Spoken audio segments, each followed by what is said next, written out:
Dharmendra ji Thums up करके बताना। Start. Okay.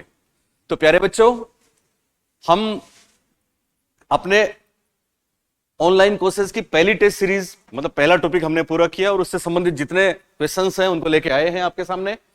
तो उस दिन हमने किए थे कुछ 10-11 प्रश्न, उसमें एक प्रश्न में करेक्शन है, वो मैं आपको बताऊंगा बाद में। अभी स्टार्ट करते हैं आगे से। आप भी मेरे साथ हैं और हमारे प्यारे प्यारे बच्चे जो सामने बैठे हैं वो भी हमारे साथ हैं। कुछ नए नवेले हैं, कुछ पुराने हैं। ओके, तो चलिए देखो पहला प्रश्न, ध्यान से देखो, आप ध्यान से देखो। क्रो एंड क्रो के अनुसार, किसके अनुसार? क्रो एंड क्रो के अनुसार शिक्षा मनोविज्ञान की विषय वस्तु जिससे संबंधित है वह क्या है? 4 ऑप्शंस हैं। पहला है शिक्षा के प्रक्रम में से गुजरने वाले व्यक्ति की प्रकृति। परीक्षा में ऑप्शंस को ध्यान से पढ़ना होता है, हर शब्द पे गौर करना होता है, हाथ हटाओ गालों से। शिक्षा के प्रक्रम में से गुजरने वाले व्यक्ति की प्रकृति यानी नेचर ऑफ द मैन। पर कौन सा मैन? जो शिक्षा के प्रक्रम से गुजरता है। दूसरा, सीखने को प्रभावित करने वाली दशाएं, कंडीशंस। तीसरा, व्यक्ति का व्यवहार, बिहेवियर। चौथा, व्यक्ति का मानसिक जीवन, mental life of a person. अब परिभाषा नहीं पूछी। क्रो एंड क्रो के बारे में हर बच्चा जो पढ़ता है वो केवल इतना ही जानता है। क्या जानता है? जो आप जानते हो। क्या जानते हो आप? बताओ क्रो एंड क्रो का स्टेटमेंट। शिक्षा मनोविज्ञान यस जन्म से लेकर वृद्धावस्था तक के अधिगम अनुभवों का वर्णन एवं व्याख्या करता है। हमको इतना ही पता है और ये परीक्षा में आया है। आप सुन रहे हो ना मेरी बात? तो उस स्टेटमेंट से हमको आंसर निकालना है। तो बताओ आप, जन्म से लेके वृद्धावस्था तक जो भी सीखने के अनुभव होते हैं उनकी व्याख्या करना शिक्षा मनोविज्ञान है, ऐसा क्रो एंड क्रो ने बोला। अब यहां क्रो एंड क्रो की परिभाषा सेम एग्जैक्ट उन्हीं वर्ड्स में नहीं है। हमको बताना है कि क्या उस स्टेटमेंट का अर्थ है, कौन से ऑप्शन में है। बहुत अच्छा प्रश्न था। हमने बोला ना एक सवाल जिंदगी बनाता है। बता सकते हैं आप? बोलिए कौन सा हो सकता है? जस्ट गेस, तीर चलाओ। पहला, दूसरा, तीसरा, चौथा। आप बताओ निर्मा। पहला, जैसे आप बोल रही है पहला, शिक्षा के प्रक्रम से गुजरने वाले व्यक्ति की प्रकृति। तो आपने ये बात बताई है, ये दरअसल स्किनर की है, क्योंकि स्किनर ने बोला था कि शैक्षिक संस्थितियों में मनुष्य का व्यवहार। क्रो एंड क्रो ने तो नहीं बोला था। उन्होंने तो बोला था कि कहीं भी सीखो, जरूरी नहीं स्कूल में, जरूरी नहीं शिक्षा से जुड़ी हुई। प्रशांत राइट है, यानी जन्म से लेकर वृद्धावस्था तक हम जहां भी अधिगम अनुभव लेते हैं वो सारी शिक्षा है। इसका मतलब सही जवाब होगा सीखने को प्रभावित करने वाली दशाएं। Right answer. बात समझना, जहां भी जिस भी परिस्थिति में हम सीखते हैं उसको क्रो एंड क्रो ने बोला है। उस परिभाषा से सब प्रश्न निकलता है। नेक्स्ट, अगला सवाल। शिक्षा मनोविज्ञान नहीं है, ध्यान देना बच्चों, यहां पे नहीं है बोला है, ठीक है। इसका मतलब 3 चीजें तो हैं, एक नहीं है। पहला ऑप्शन है मनोविज्ञान की एक अनुप्रयुक्त शाखा, जिसको इंग्लिश में बोलते हैं अप्लाइड ब्रांच। दूसरा, शिक्षा का विज्ञान, साइंस ऑफ एजुकेशन। तीसरा, एक धनात्मक विज्ञान, पॉजिटिव साइंस। चौथा, एक मानक या नॉर्मेटिव विज्ञान। बताओ 1 2 3 4 4। कोई एक्सप्लेन करेगा इसको? एनीबडी? जल्दी बताओ, आ जाओ ना कोई, तुम आओ। क्या नाम है? अंकिता। ओके, अंकिता आई है हमारे बीच में, वेलकम। आप भी ऐप वाले बच्चों। अंकिता हमसे ऑफलाइन पढ़ती है। ऊपर करो, बात करो। हमें पूछा है शिक्षा मनोविज्ञान नहीं है, तो शिक्षा मनोविज्ञान शिक्षा का विज्ञान है। हाँ, पील महोदय। मनोविज्ञान एक अनुप्रयुक्त मनोविज्ञान है, धनात्मक विज्ञान है, लेकिन अनुप्रयुक्त शाखा है कि नहीं है। क्या मतलब होता है इसका? Applied science. ये प्रयोग मतलब सैद्धांतिक नहीं है, प्रयोगात्मक मनोविज्ञान है। सैद्धांतिक नहीं है, प्रयोगात्मक है। यस। ये एक मानक यानी नॉर्मेटिव विज्ञान नहीं है। ये नहीं है। हाँ, आपके अनुसार आंसर? मेरे अनुसार डी। डी, चौथा। हाँ। ओके, और बताना चाहोगे कैसे, क्यों? क्योंकि ये सैद्धांतिक है इसमें। हाँ, किसमें सैद्धांतिक? चौथे में। तो चौथे का मतलब क्या है? सैद्धांतिक। सैद्धांतिक है, बाकी सब बाकी सब प्रयोगात्मक है। प्रयोगात्मक है, या फिर ज्यादा बेहतर है व्यवहारिक है।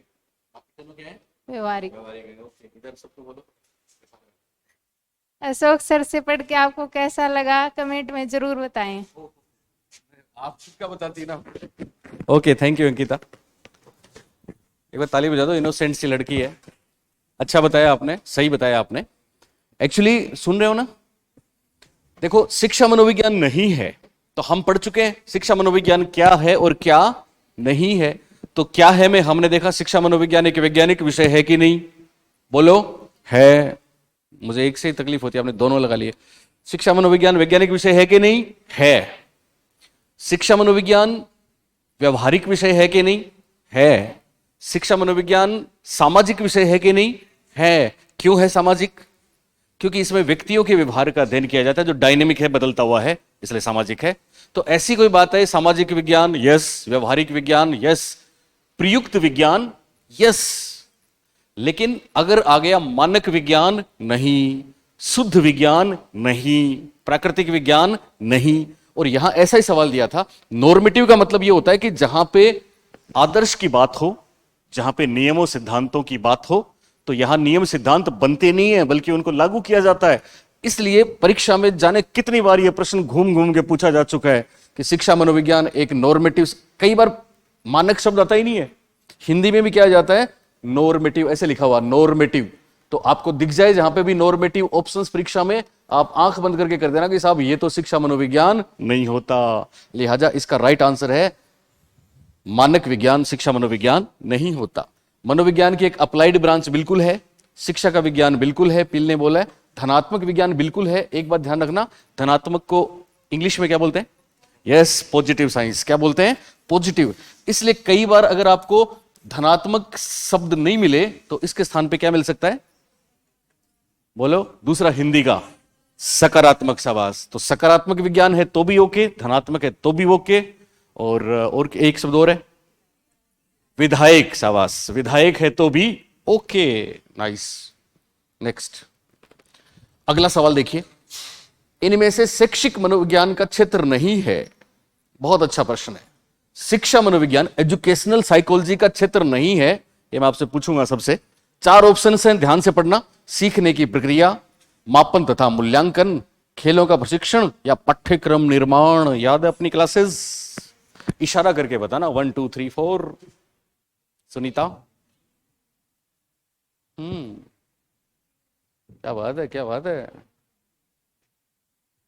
आप बताओ। 1 2 3 4 थर्ड। शाबाश। हमारे यहां के सब बच्चों ने सही जवाब दिया है। सही जवाब है खेलों का प्रशिक्षण। सही जवाब क्या है?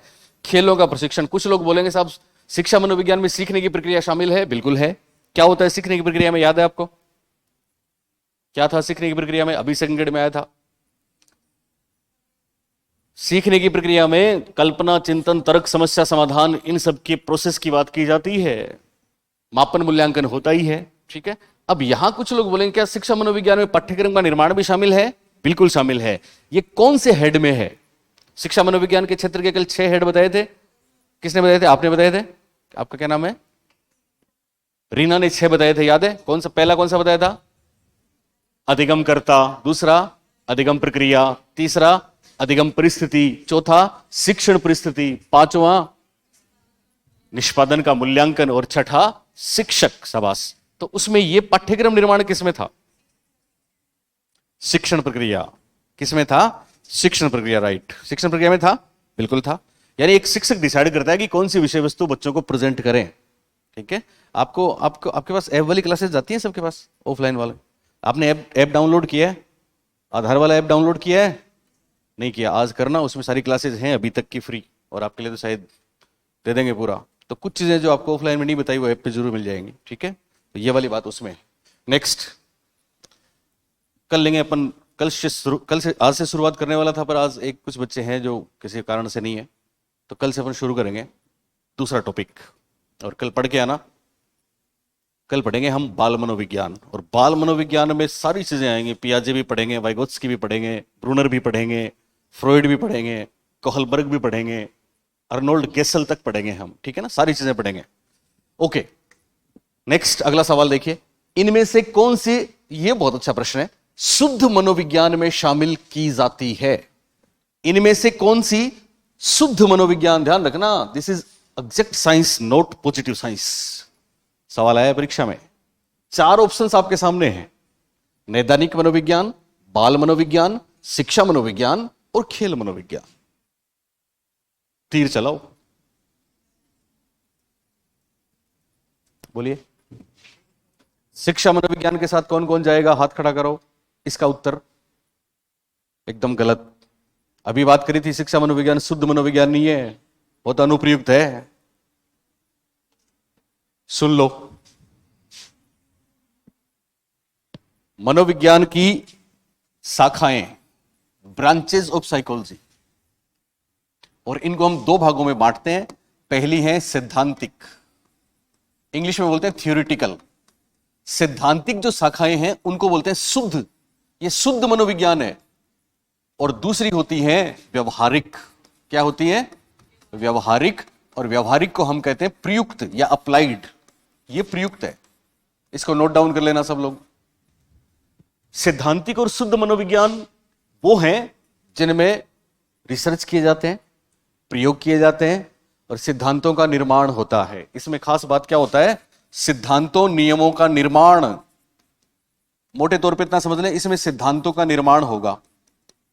क्या होगा? सिद्धांतों का निर्माण। और इसमें सिद्धांतों का क्या होगा? प्रयोग। अप्लाई करेंगे, अप्लाई, सिद्धांतों का प्रयोग। यानी हमारे सामने बहुत से इश्यूज होते हैं, एजुकेशनल इश्यूज। कोई ऑर्गेनाइजेशन में काम कर रहे हैं, इंडस्ट्री में, उद्योग में बहुत से लोग, तो उनके इश्यूज, हेल्थ के इश्यूज, तभी तो मानसिक स्वास्थ्य शिक्षा मनोविज्ञान में शामिल था। तो इनमें सिद्धांतों का प्रयोग करते हैं, इनमें सिद्धांतों का निर्माण करते हैं। आप सुन रहे हो मेरी बात? अब इनके एग्जाम्पल्स ध्यान रखना कि जहां पे फंडामेंटल रूल्स जो होते हैं उनकी बात की जाती है, सामान्य नियमों की बात की जाती है, स्पेसिफिक फील्ड की बात नहीं की जाती, वो सारे शुद्ध मनोविज्ञान कहलाते हैं। और इसके एग्जाम्पल में 3-4 एग्जाम्पल जो परीक्षा में आपके लिए आते हैं। सामान्य मनोविज्ञान, सामान्य मनोविज्ञान, जनरल साइकोलॉजी। असामान्य मनोविज्ञान भी है, अबनॉर्मल साइकोलॉजी भी इसमें है। असामान्य मनोविज्ञान के रूल्स, नियम, सिद्धांत इसमें है, असामान्य मनोविज्ञान। इसी तरह से विकासात्मक मनोविज्ञान इसी में है, विकासात्मक मनोविज्ञान। और इसी तरह से बाल मनोविज्ञान भी इसी में है, बाल मनोविज्ञान। इसके अलावा समाज मनोविज्ञान और बहुत सी बातें हैं। अप्लाइड के एग्जाम्पल लें तो 1 नंबर पे बोलिए हम लेंगे शिक्षा मनोविज्ञान। क्या ले लेंगे ताकि आपको याद रहे, इस पे सवाल आता है। शिक्षा मनोविज्ञान अप्लाइड है, शिक्षा मनोविज्ञान। इसके अलावा 2 नंबर पे हम लेते हैं उसको जिसमें सबसे ज्यादा साइकोलॉजिस्ट लगे हुए हैं, ऐसा सवाल है। Yes, that is clinical psychology. तो उसको बोलेंगे नैदानिक मनोविज्ञान। नैदानिक मनोविज्ञान, इंग्लिश में इसको बोलते हैं क्लिनिकल साइकोलॉजी। क्या बोलते हैं? क्लिनिकल। क्या होता है ये जानते हैं आप? इसमें जितने भी, कौन सी डिजीज, मेंटल या साइकोलॉजिकल, यस, जितने भी मानसिक विकार हैं, जितने भी बीमारियां हैं मन वाली, उनका सबका ट्रीटमेंट किया जाता है मेडिकल के थ्रू। इसमें दवाएं भी दी जाती हैं। गहरे डिप्रेशन है, डिप्रेशन, स्किज़ोफ्रेनिया है, ओसीडी है, इन सब का इलाज किया जाएगा। लेकिन इलाज के लिए बाकायदा थेरेपी दी जाएगी, मेडिसिन भी दी जाएंगी। लेकिन एक हल्की सी ब्रांच और है जिसमें केवल बात की जाती है, वो भी आपके अप्लाइड में है। आप में से कोई बता सकता है वो क्या है? क्लिनिकल साइकोलॉजी में वही लोग ट्रीटमेंट कर सकते हैं जिनके पास डिग्रियां हैं। लेकिन परामर्श मनोविज्ञान में कोई भी एक्सपर्ट परामर्श दे सकते हैं, जिसको बोलेंगे काउंसलिंग साइकोलॉजी। क्या बोलते हैं? काउंसलिंग। तो नैदानिक और काउंसलिंग एक जैसी हैं, हिंदी में बोलेंगे परामर्श मनोविज्ञान। ये 4-5 एग्जाम्पल लिख लें, एक प्रश्न इसमें से परीक्षा में आता है जरूर। परामर्श मनोविज्ञान, इंग्लिश में बोलेंगे काउंसलिंग साइकोलॉजी, काउंसलिंग साइकोलॉजी। तो एक शिक्षा मनोविज्ञान, एजुकेशन साइकोलॉजी अप्लाइड हो गया, अनुप्रयुक्त हो गया, व्यवहारिक हो गया।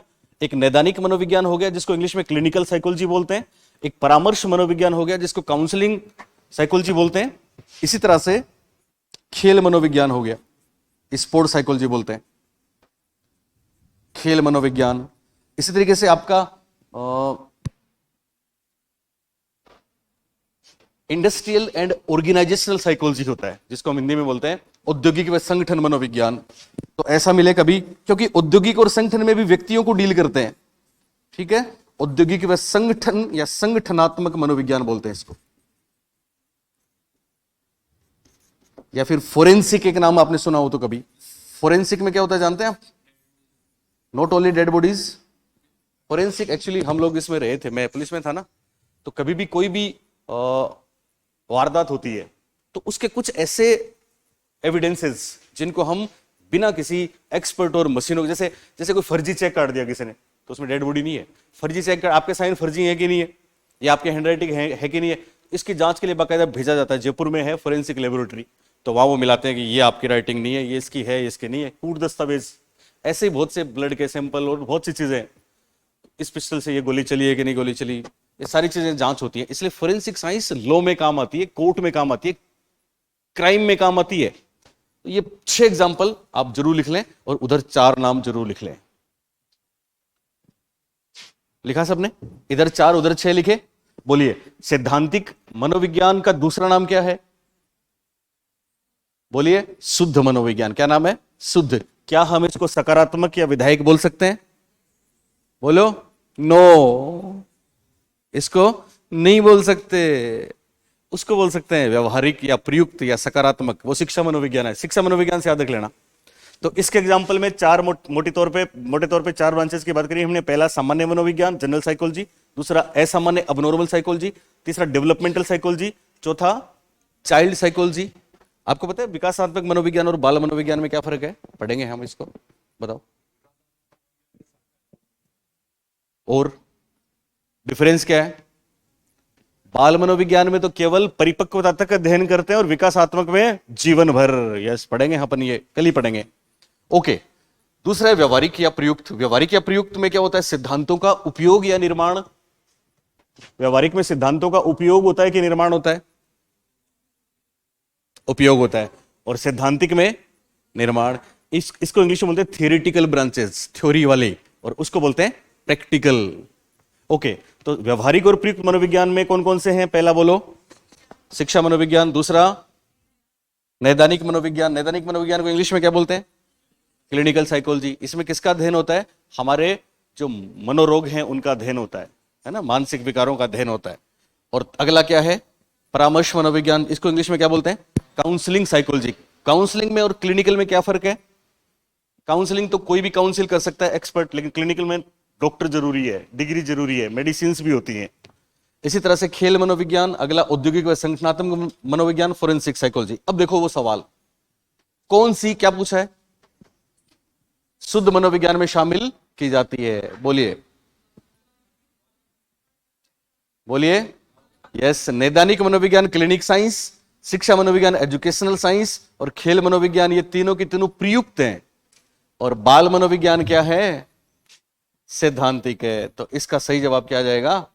बाल मनोविज्ञान। इसकी जगह विकासात्मक मनोविज्ञान होता, सामान्य मनोविज्ञान होता, तो अपना आंसर होता। नेक्स्ट, अगला सवाल, शिक्षा मनोविज्ञान अध्ययन करता है। 4 ऑप्शंस, ये किसी का स्टेटमेंट उठा के दिया है यूं का यूं। आत्मा का धार्मिक परिस्थितियों में, मानव व्यवहार का शैक्षिक परिस्थितियों में, चैतन्यता का असीमित परिस्थितियों में, या फिर मस्तिष्क का बौद्धिक परिस्थितियों में। बोलिए कौन सा आंसर? कौन सा? ABCD B right answer. ये स्टेटमेंट, एक परिभाषा किसने दी थी? स्किनर साहब ने। किसने दी थी? स्किनर ने दी थी। स्किनर ने और भी बहुत सी परिभाषाएं दी थी, याद है आपको? स्किनर ने मनोविज्ञान को सीखने का विज्ञान बताया था, या सीखने और सिखाने दोनों का? दोनों का। वही स्किनर है। नेक्स्ट, मनोविज्ञान के किस संप्रदाय में संपूर्ण को इसके अवयवों के योग से अधिक माना जाता है? संपूर्ण को एलिमेंट्स, पार्ट्स, ये पार्ट्स हैं, से अधिक माना जाता है। प्रकार्यवाद, निर्मितवाद, गेस्टाल्टवाद, मानवतावाद। बोलिए, करोगे एक्सप्लेन? कौन करेगा? प्रशांत आ जाओ तुम, तुम्हारा हमने पिछली बार काफी नाम लिया, तुम थे नहीं। ओके प्रशांत, इनको अच्छी तरह करो एज ए टीचर। ये दोनों एक में ले लो, ये पेन ले लो हाथ में, दोनों एक हाथ में ले लो। जाने दो।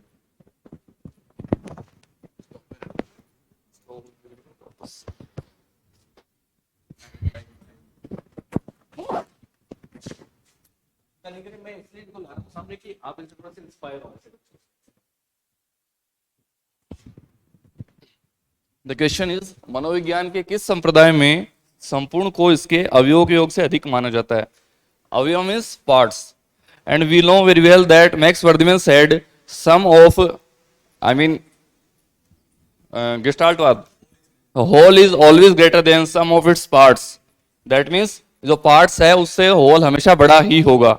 जर्मन साइकोलॉजिस्ट थे, उन्होंने 5 फेनोमेना डिस्कवर किया था, उन्होंने टर्म दी थी 5 फेनोमेना। उन्होंने बताया था कि जो गेस्टाल्टवाद है वो सबसे बड़ा है, और आई मीन जो उसके पार्ट्स है उससे बड़ा होता है होल। उन्होंने थ्योरी दी थी। किसके बाद? इसका सही जवाब सी होगा, गेस्टाल्टवाद। प्रकार्यवाद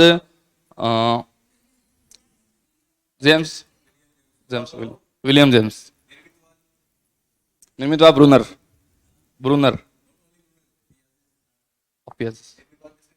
पियाजे। संज्ञानवाद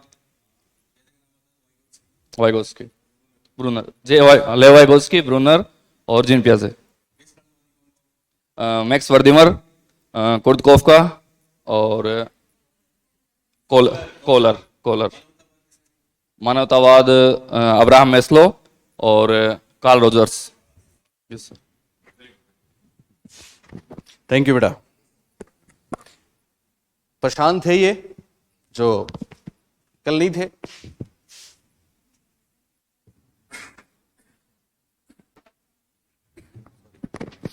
मैडम आपका नंबर है, आओगी ना?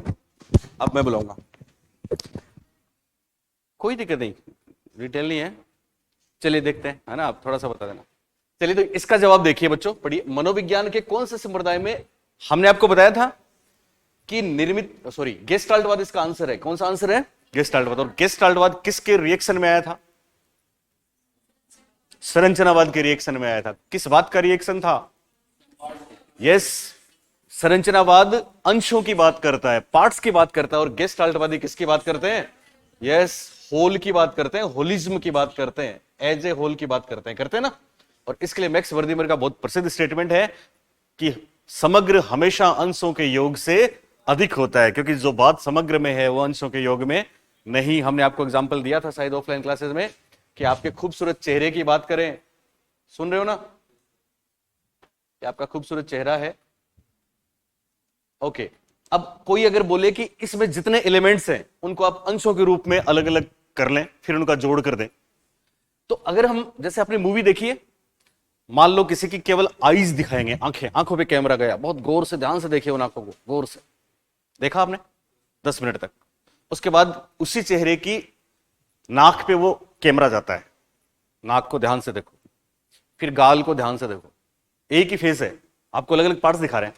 फिर आईब्रो ध्यान से देखिए, ओके, फिर बाल, ठोडी, कान, एक एक पार्ट कुछ नहीं छोड़ा, फेस में जो भी था ना सब ले लिया, लेकिन पार्ट्स के रूप में लिया, आपको खूब दिखाया एक एक चीज। क्या आप बता सकते हैं वो चेहरा कैसा दिखता है? बोलिए, नहीं बता सकते। लेकिन अगर एक साथ एक पल के लिए आपको झलक पूरे चेहरे की दिखा दें तो बोलिए आप बता सकते हैं कैसा दिखता है? यस, ये कमाल क्यों हुआ? क्योंकि संपूर्ण होल जब एक साथ दिखाया जाता है तो परसेप्शन होता है, चीजें समझ में आती हैं। ये महत्वपूर्ण बात बताने वाले थे वर्दिमर। कौन थे? वर्दिमर। और 5 फेनोमेना की बात मैं आपको बता चुका हूं। गेस्टाल्टवाद पे जरूर प्रश्न आता है, गेस्टाल्टवाद को बहुत डिटेल में हम पढ़ेंगे अधिगम के सिद्धांतों में। यहां प्रकार्यवाद दिया था, यह भी संरचनावाद के विरोध में आया था, पर किस बात के, कौन से प्रकार्यवाद संरचनावाद के रिएक्शन में आया था? विलियम जेम्स ने दिया था। किसने दिया था? विलियम जेम्स ने। 3 नाम साथ में थे, एंजिल, डीवी और हार्वेकार। आप मेरे को बताएं, प्रकार्यवाद संरचनावाद की कौन सी बात के रिएक्शन में आया था? कोई भी बताए मेरे को। सिंपल, संरचनावादी और प्रकार्यवादी दोनों में एक समानता थी कि दोनों ही मनोविज्ञान को किसका विज्ञान मानते थे? चेतना का। लेकिन संरचनावादी तो बात करते थे स्ट्रक्चर की, तत्वों की, और यह बात करते थे किस तरह से चेतना कार्य करती है उसकी। तो यह फर्क था। ओके, निर्मितवाद हम बता ही चुके हैं, मानवतावादी 2 लोग हैं ही बता ही चुके हैं, तो इसका सही जवाब है गेस्टाल्टवाद। नेक्स्ट, अगला सवाल। तुलनात्मक मनोविज्ञान संबंधित है, ये बताइए आप लोग। तो प्रश्नों में कुछ ऐसी चीजें होती हैं जो कॉम्प्लीमेंट्री होती है। कॉम्प्लीमेंट्री समझते हो? जैसे कभी हम वहां पे जाते हैं रेस्टोरेंट में, तो आपको मेनू दिया जाता है। मेनू में दिया जाता है कि ओके, एक पराठा 30 रुपए। आप बोलेंगे साहब कॉम्प्लीमेंट्री क्या है? तो अचार है। तो क्या अचार का पैसा लगता है? फ्री। तो ये प्रश्नों के रूप में कुछ बातें ऐसी होती है जो आपसे डिस्कस क्लास में नहीं की जाती, यहां आपको केवल पहली बार वो देखने को मिलते हैं, पर दोनों मिलके ही फिर ब्रेकफास्ट होता है। तो ऐसा ही कॉम्प्लीमेंट्री ये सवाल है। तुलनात्मक मनोविज्ञान संबंधित है मनोविश्लेषणवाद से, प्रकार्यवाद से, संरचनावाद से या व्यवहारवाद से? बोलिए गेस करके। आप बताओ मोनिका, क्या हो सकता है? गेस करो, गेस। चलिए, ये क्या है तुलनात्मक मनोविज्ञान? कभी नाम सुना आपने? ओके, सुने, ये क्या है सुने। हर एक लफ्ज परीक्षा में आता है, आ चुका है। यानी साइकोलॉजी में जब नॉन ह्यूमन कौन होता है? मनुष्य के अलावा। तो मनुष्य के अलावा कौन है? पशु पक्षी है कि नहीं? तो जब पशु पक्षियों के बिहेवियर और मेंटल प्रोसेस का अध्ययन किया जाए कि उनके अंदर भी क्या चलता है, कुछ मनोवैज्ञानिक कहते हैं मेंटल प्रोसेस होता नहीं, पर कुछ कहते हैं होता है। तो पशु पक्षियों के व्यवहार का अध्ययन करते हैं और फिर उसकी तुलना इंसानों से करते हैं। इस मनोविज्ञान की ब्रांच को बोलते हैं तुलनात्मक मनोविज्ञान। हम पढ़ते हैं ना, थोंडाइक ने बिल्ली पर किया, पेवलोव ने कुत्ते पे किया, तो पशु पक्षियों पे प्रयोग करते हैं। साइंस में भी ऐसा करते हैं और फिर उनके जो रिजल्ट हैं उनकी तुलना किससे करते हैं? ह्यूमन बिहेवियर से करते हैं। तो ये ब्रांच बहुत अच्छी है जिसका नाम है तुलनात्मक मनोविज्ञान। तो अब आप बता सकते हैं तुलनात्मक मनोविज्ञान इनमें से किससे संबंधित हो सकती है? व्यवहारवाद। राइट आंसर, शाबाश, व्यवहारवाद राइट आंसर है। और क्या ये जो प्रश्न आप देख रहे हैं ये परीक्षा में आए हैं? बोलिए आए हैं? यस, एक बार नहीं 10-10 बार। और मैंने जो आपको प्रश्न कराए हैं उनसे बाहर आपको परीक्षा में कुछ मिलेगा नहीं। अगर कुछ ऐसा मेरे को मिला तो मैं वापस भी आऊंगा इस पे, ठीक है ना? अपन परीक्षा तक कर लेंगे। तो एक भी ऐसा सवाल नहीं होगा जो आपने किया नहीं होगा यहां पे। Okay, next. ये बहुत बढ़िया सा प्रश्न है। फर्स्ट ग्रेड में आया था, सेकंड ग्रेड में आया था, सीटेट में आया था, कई बार रिपीट हो गया। यानी सुमेलित करना है। अब यहां दिक्कत क्या आती है, सुन लो बच्चों, कि यहां पे हमने केवल हिंदी में लिखा है, पेपर में इंग्लिश में मिलेगा, तो इंग्लिश में ज्यादा आसान रहता है। जैसे मैं आपको बार बार कहता हूं कि इंग्लिश की चीजें क्यों इंपॉर्टेंट है। मनोवैज्ञानिक व्यवहारवादी, हालांकि यहां तो थोड़ी सी टाइपिंग में उसने भी छोड़ दी। मनोवैज्ञानिक एक व्यवहारवादी की नजरों में, की नजर में, ये पूरा है। लेकिन वास्तव में इसको इंग्लिश में हम लिखें तो इंग्लिश में क्या आएगा? साइकोलॉजी। सुन रहे हो ना सब लोग? As a behaviourist, psychology as a behaviourist views it. ये शायद आपकी ऑफलाइन क्लास में मैंने नहीं बताया था, तभी आप बता नहीं पा रहे हो ना? यस, ये इंग्लिश में ऐसा लिखा जाता है। अब मनोविज्ञान के सिद्धांत पता नहीं क्या है, लेकिन इंग्लिश में लिखें तो प्रिंसिपल्स ऑफ साइकोलॉजी।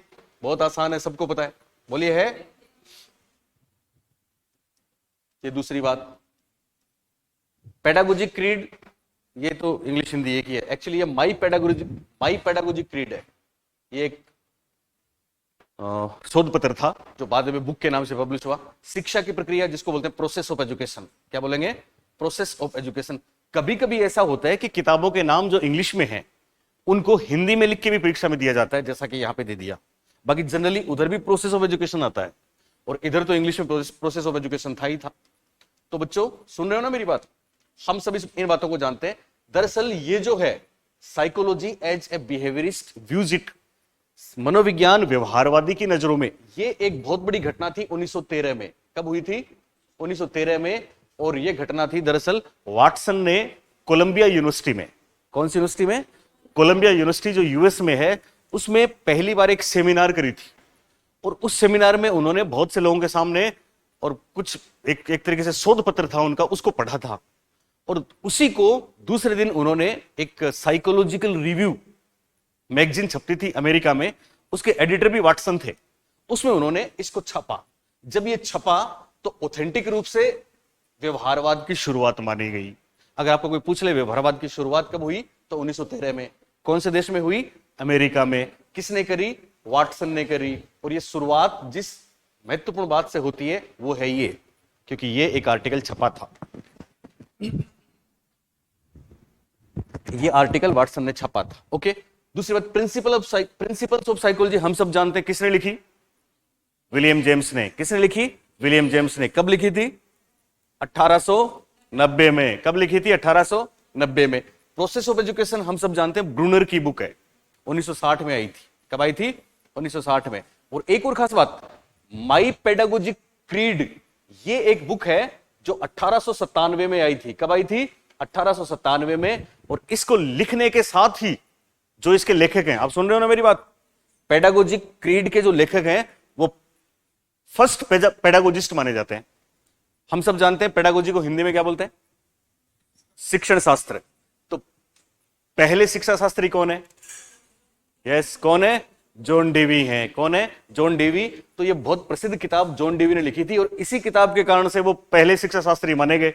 तो पेडागोजी नाम आते ही याद रख लेना जॉन डेवी, क्योंकि पेडागोजी शिक्षा शास्त्र है कि नहीं? पहले शिक्षा शास्त्री कौन? John Dewey. तो इसके लेखक कौन हो गए? John Dewey. तो डेवी। मनोविज्ञान के सिद्धांत हो सकता है याद नहीं रहे, लेकिन प्रिंसिपल्स ऑफ साइकोलॉजी किसने लिखी? विलियम जेम्स ने लिखी। मनोविज्ञान व्यवहारवादी की नजरों में वाटसन वाली बात है, तो ये वाटसन साहब आए कि नहीं आए? और शिक्षा की प्रक्रिया ब्रूनर। प्रोसेस ऑफ एजुकेशन किसने लिखा? ब्रूनर। तो इसमें देखिए एक के सामने क्या आ जाएगा? 4 1 4 1 3 2। कौन सा हो गया? सी। शाबाश बच्चों, आप इस तरह से करेंगे ना, परीक्षा में आपको बहुत आसानी रहेगी, मजा आ जाएगा आपको। हो सकता है एक आध नहीं भी आए तो भी आपका सवाल गलत नहीं होता है। हालांकि आपको एक बार और पढ़ना है, हम परीक्षा से पहले आपको 3 बार रिपीट करा देंगे, तो गारंटी रहेगी, कोई चिंता की बात नहीं है। पहली बार कुछ बच्चों को ऐसा लग रहा है थोड़ा मुश्किल है, ऐसा मुश्किल नहीं है ना मैडम? पर आपको रोज आना पड़ेगा। आओगी ना? रोज, मिस नहीं करना है। वो कल बच्चे थे वो आए ही नहीं, आज कल बड़ी बड़ी बातें कर रहे थे, सर सर सर। यही तो होता है। आपको पता है कई बार ऐसा हुआ है, मेरे साथ तो बहुत हुआ है। मैं 7th क्लास में एक दिन मैथ्स की क्लास मैंने मिस कर दी। आज तक वो कॉन्सेप्ट मेरा अधूरा है, काश मैं उस दिन मिस ना करता। बोले ऐसा होता है प्रशांत? ऐसा होता है। और फिर यहां तो कमाल ही कमाल है, हर शब्द में सवाल है। नेक्स्ट। ओके, आत्मसिद्धि का संप्रदाय किस संप्रदाय से संबंधित है? प्रकार्यवाद, मनोविश्लेषणवाद, मानवतावाद, गेस्टाल्टवाद। मैं चाहूंगा कि आप में से कोई जल्दी से आगे बताए इसको। कौन बताएगा? यस, जल्दी से, एनीबॉडी। कोई भी वापस आप आ जाओ मैडम, आ जाओ। क्या है तुम वापस नहीं? जल्दी आओ। Yes yes yes yes yes, welcome welcome welcome. ऐसा अच्छा लगता है, खुद आओ तो अच्छा लगता है। नाम बताओ। अरे वाह, प्रियंका नाम में जादू है। आपका भी नंबर है। अपना क्वेश्चन है, आत्मसिद्धि का संप्रदाय किस संप्रदाय से संबंधित है? ए ऑप्शन है प्रकार्यवाद, बी है मनोविश्लेषणवाद, सी ऑप्शन है मानवतावाद और डी ऑप्शन है गेस्टाल्टवाद। Schools of psychology. जी सर। संरचनावाद और प्रकार्यवाद। संरचनावाद, प्रकार्यवाद, मानवतावाद, संज्ञानवाद से, हाँ, मनोविश्लेषणवाद, प्रकार्यवाद, मनोविश्लेषणवाद, गेस्टाल्टवाद, व्यवहारवाद, मानवतावाद, हाँ हाँ ह्यूमनिस्टिक साइकोलॉजी, कॉग्निटिव साइकोलॉजी, एक 50 की बात है, ठीक है ना? 50 में है दोनों। तो क्रम नहीं है, क्रम फिक्स नहीं है, जरूरी नहीं कि 3 नंबर को करें, क्रम एक ही रखना है, पहले नंबर वाला। तो कौन सा है? संरचनावाद। एक लास्ट में जो आजकल लेटेस्ट है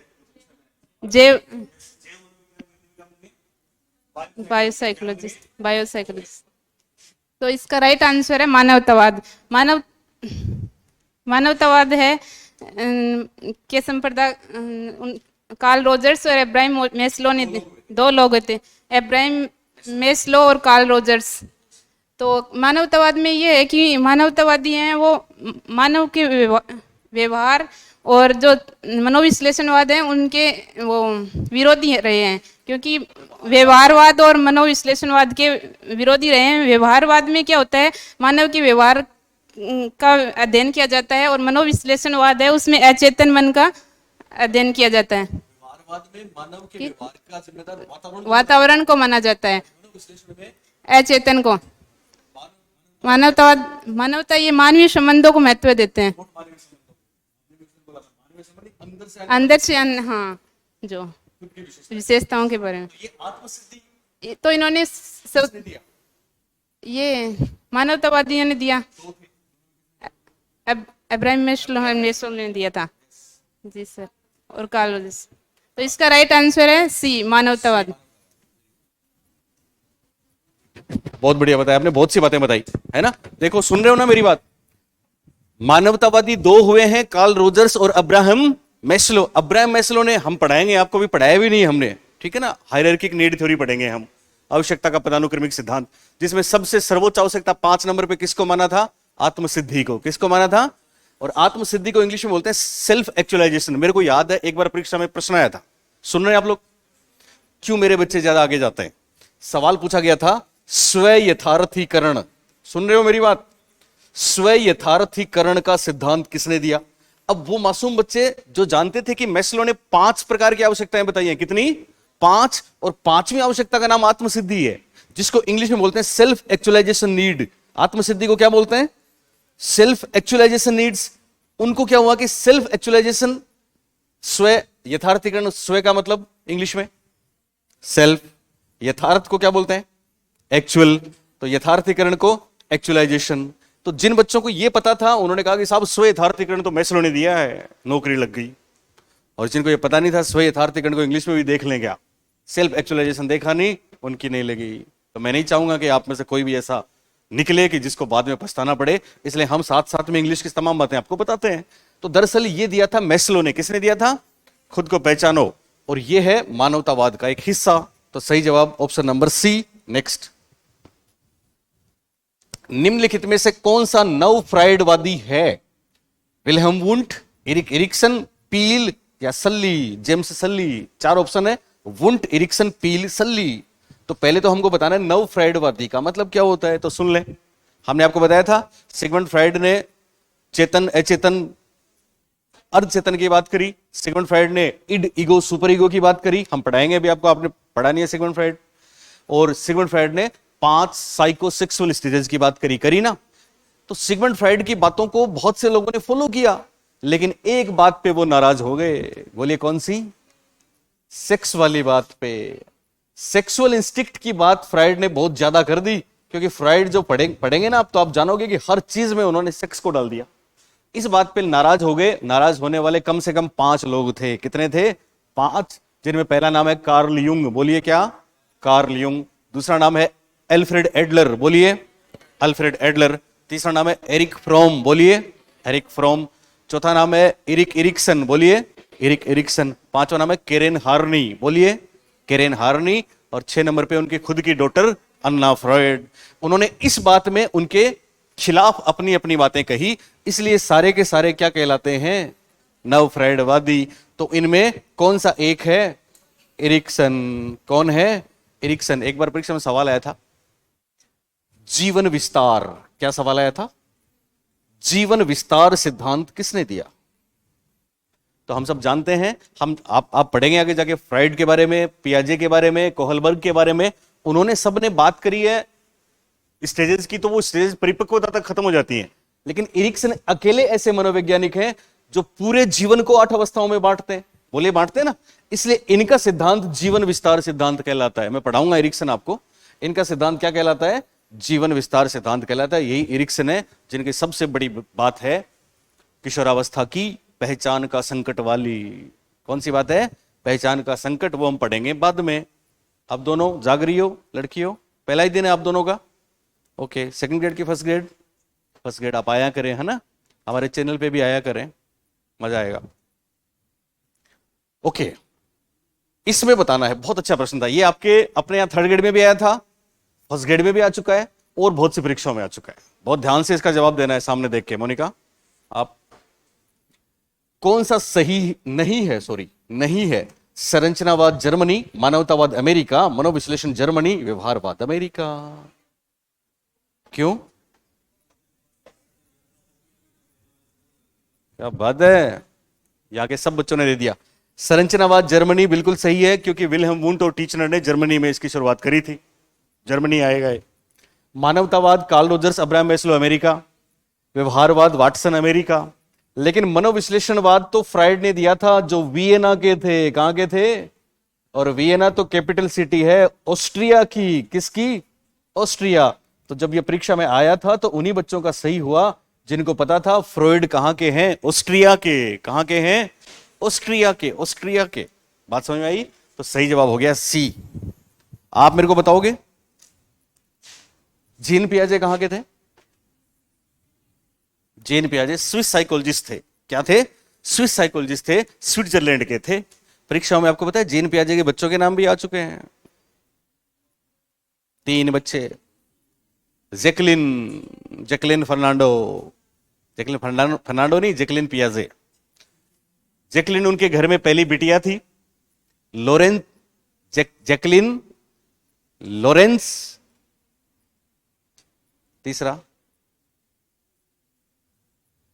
ल्यूसिन। यस, जैकलिन, लॉरेंट और ल्यूसिन, 3 बच्चे थे जीन पियाजे के। आपको पता है अपने यहाँ पे 3rd ग्रेड में एक सवाल आया था, आप सुन रहे हो मेरी बात? ये नहीं पूछा कि थॉर्नडाइक ने किस पे प्रयोग किया, बोलिए किस पे किया? बिल्ली पर। पेवलो ने किस पे किया? कुत्ते पर। टोलमैन ने किस पे किया? चूहों पर। स्किनर ने किस पे किया?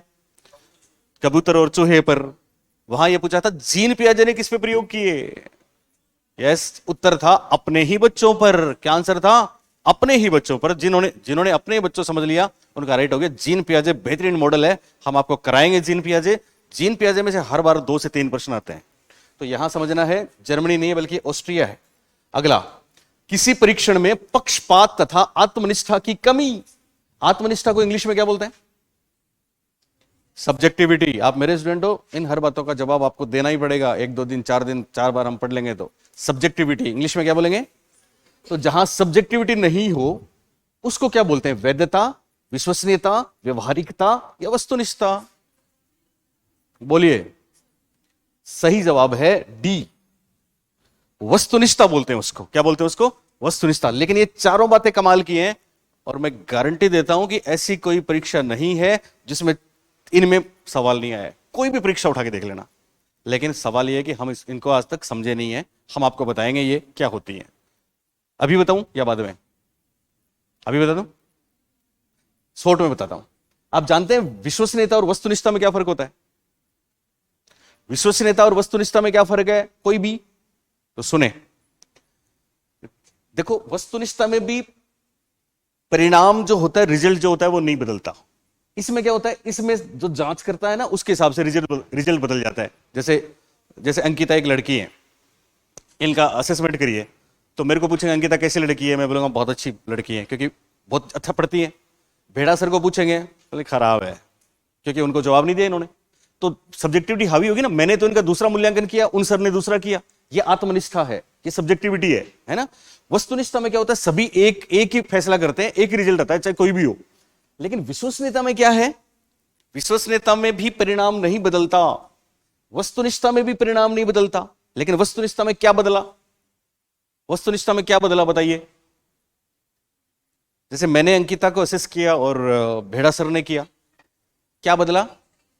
परीक्षक। शाबाश।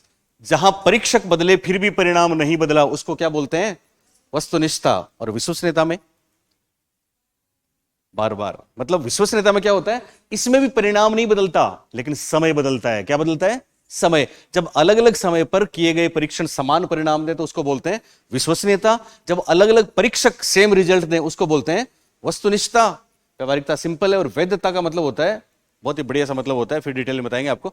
जिस परीक्षण के लिए हमने बनाया टू दी पॉइंट उसका पूरा होना वैधता है। तो यहां सही जवाब हो गया वस्तुनिष्ठता। नेक्स्ट।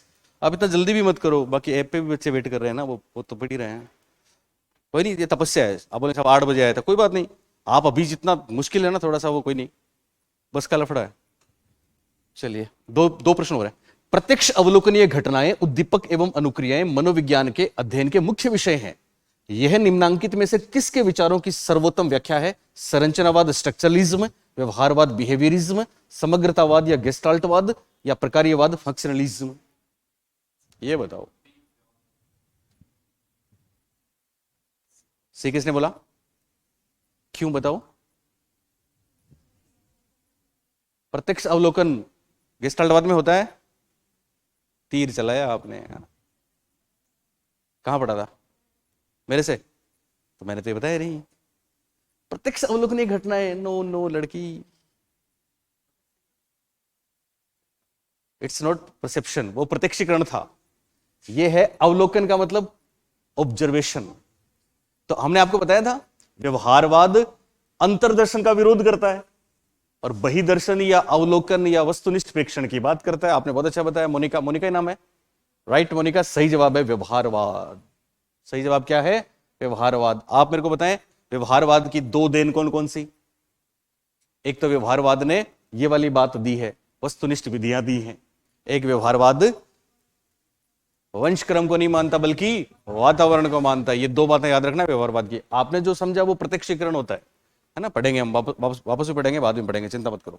नेक्स्ट ये बता दो, स्मृति, प्रत्यक्षण, संप्रति निर्माण, समस्या समाधान आदि किस क्षेत्र में आते हैं? वो 6 थे ना, अधिगम कर्ता, अधिगम प्रक्रिया, अधिगम परिस्थिति, अध्यापक।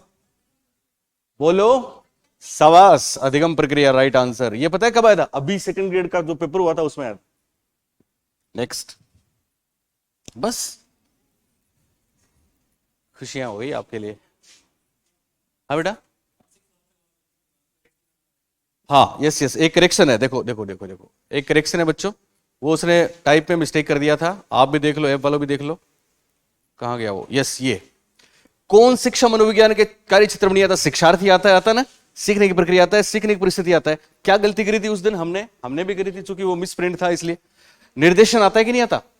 मानसिक स्वास्थ्य को हमने बोला था कि मनोविज्ञान में, मानसिक स्वास्थ्य मनोविज्ञान का भी हिस्सा है, लेकिन जब बात होती है क्लिनिकल, लेकिन काउंसलिंग में मानसिक स्वास्थ्य शिक्षा मनोविज्ञान में भी हम पढ़ते हैं और फर्स्ट ग्रेड में ये टॉपिक भी है, इसलिए ये भी है। तो यहां नीचे जो बात थी ना, वो भूल गया था टाइपिस्ट नीचे वाले, इसलिए हमको 4 में से एक ढूंढना था, तो हमने एक चौथा ढूंढा, जबकि वास्तव में मानसिक स्वास्थ्य भी होता है। तो इसमें सभी सही होंगे। इसका राइट आंसर है ये भी सही, ये भी सही, ये भी सही, ये भी सही। आप बोलेंगे साहब आपने मानसिक स्वास्थ्य अलग से तो नहीं बताया, तो भले अलग से नहीं बताया, पर वो 6 बिंदु हैं, 6 में मानसिक स्वास्थ्य भी है। पाठ्यक्रम निर्माण अलग से नहीं बताया, पर जो 6 बिंदु हैं, है ना, अधिगमकर्ता से लेकर शिक्षक तक, उनमें पाठ्यक्रम निर्माण भी है। तो ये ध्यान रखना, करेक्शन कर लेना आप भी, ऐप वाले बच्चों। चारों हैं, इसलिए सभी डी राइट आंसर है। आप सबको बहुत धन्यवाद। और जो लोग मेरे चैनल पे मेरे को देख रहे हैं उनको मैं बता दूं, आधार क्लासेस का ऐप डाउनलोड कर लें। कमाल की बेमिसाल बेहतरीन बातें हैं। और कल से हम कुछ चीजें आपको हम लाइव देंगे, कुछ रिकॉर्डेड देंगे। एक पहला टॉपिक हमारा हो गया, उसको हम बखूबी पूरा कर चुके हैं। एक रिवीजन उसका और करेंगे। छोटी मोटी बात कोई और कहीं से मेरे को मिलती है कि साहब ये यूपी टेट में आया हुआ है, ये बिहार टेट में आया है, वो प्रश्न भी मैं आपके लिए लेके आऊंगा। ये सारे बेहतरीन चीजें हैं। पढ़ते रहें, खुश रहें, मस्त रहें, अपने दोस्तों को सबको लेके आए। बाय।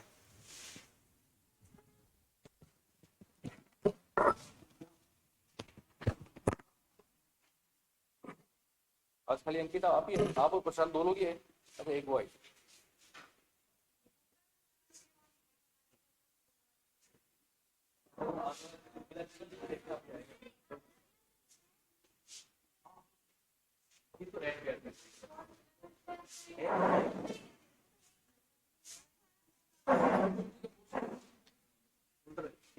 आपके पास हमारा बोलो।